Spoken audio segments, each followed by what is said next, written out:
I'm Jen, the math educator at the Children's Museum, and I wanted to show you a really fun game today. Now, if you hear any noise in the background, that's because we're filming before the museum opens and we're getting it ready for y'all to come back, so just ignore the noise. Today's game is called Todo, and it's a Mexican spinning game. It's played by adults and by children. So what I need is 20 counters, and I need a spinning.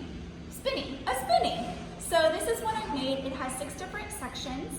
One section says take one, another says I'll put 2 in, or put 2, put 1.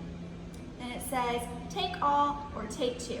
I'm not going to bother reading in Spanish because my Spanish is not very excellent. So the objective of the game is to spin the spinner, and then the players around the table will follow the directions on the spinner.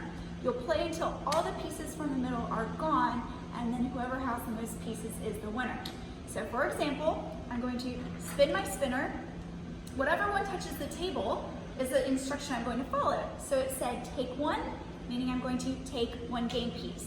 Then I would pass it to the next person.